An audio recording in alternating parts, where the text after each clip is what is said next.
लेकिन प्रधानमंत्री नरेंद्र मोदी के आप हनुमान भी हैं, तो 2030 का आपने जिक्र किया कि विधानसभा चुनाव आप लड़ने जा रहे हैं, तो मुख्यमंत्री पद की अगर आपको जिम्मेदारी दी जाती है तो उसके लिए तैयार है ना आप? अभी वैसे टाइम भी है 2030 में। ना कैसे पकड़े ऐसे पकड़े।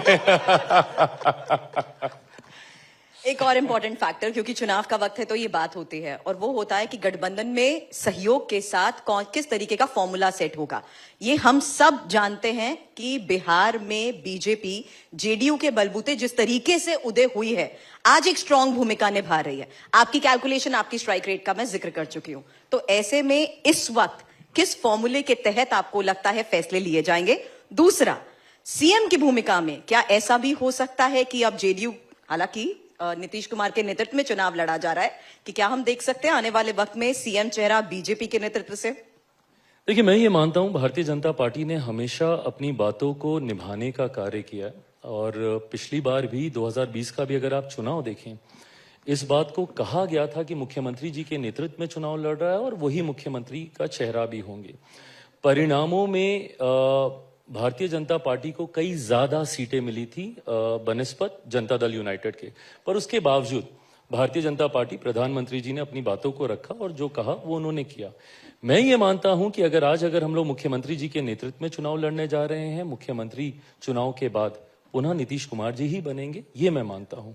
ऐसे में हर एक घटक दल की एक अपनी भूमिका जरूर होगी। जब आप गठबंधन में हैं, आप सहयोगी के नाते अपनी भूमिका को ईमानदारी से निभाते हैं, जो भारतीय जनता पार्टी, मैं और जितने भी घटक दल हैं सब निभाएंगे।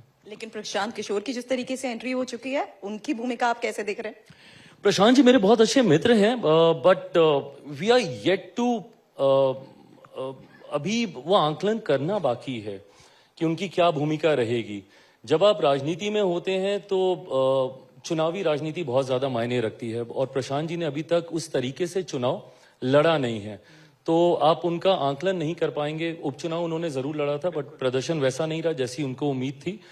इस चुनाव में शायद आइडिया ज्यादा लगेगा, but having said it all, दूसरा क्या कर रहा है नहीं कर रहा, उससे ज्यादा ध्यान में मैं क्या कर रहा हूं और मैं अपने गठबंधन को कैसे और मजबूत करूं, उस दिशा में मेरा ध्यान ज्यादा रहेगा।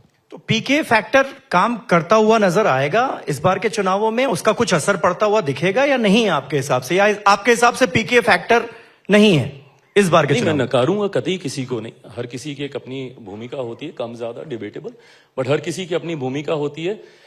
बट परिणाम मैंने आपको बताए हैं, तो वो कितना फैक्टर रहेगा नहीं रहेगा। अगर 225 सीटें अगर हम लोग जीत रहे हैं, तो बाकी बहुत सारे दल हैं जिनको बची हुई सीटों में समाहित होना होगा, तो उसमें उनकी कितनी भूमिका रहेगी आप अंदाजा लगा ही सकते हैं। लेकिन इस हालात के बीच में चुनौतियां मानते हैं अभी भी हैं? आप अपने विजन पर काम कर रहे हैं, ये बात आप कह रहे हैं, लेकिन इस पर्टिकुलर सिनेरियो में अगर आपका प्रेडिक्शन 225 का भी है, बावजूद उसके आपको लगता है चुनौतियां हैं? ऑफ कोर्स चुनौतियां और राजनीति में, और ये बहुत मूर्खता होगी अगर आप अपने विपक्ष को आप हल्के में लें। हाँ। अगर आप विपक्ष को या अपने विरोधियों को अगर आप सिरे से नकार के चलेंगे, कॉन्फिडेंस होना बहुत अच्छी बात है, बट ओवर कॉन्फिडेंस कतई सही नहीं रहता है। ऐसे में मुझे अपनी ताकत पे भरोसा है, बट आंख मूंद के मैं विपक्ष को नकार के चलूं, कतई नहीं। मैं मानता हूं चुनौतियां हैं और चुनौतियां होनी भी चाहिए। लड़ाई लड़ने का मजा भी तभी आता है जब आप चुनौतियों का सामना करते हैं। मैं तो पिछले 3 साल से चुनौतियों का ही सामना कर रहा हूं, ये एक और सही, इसका भी स्वागत है।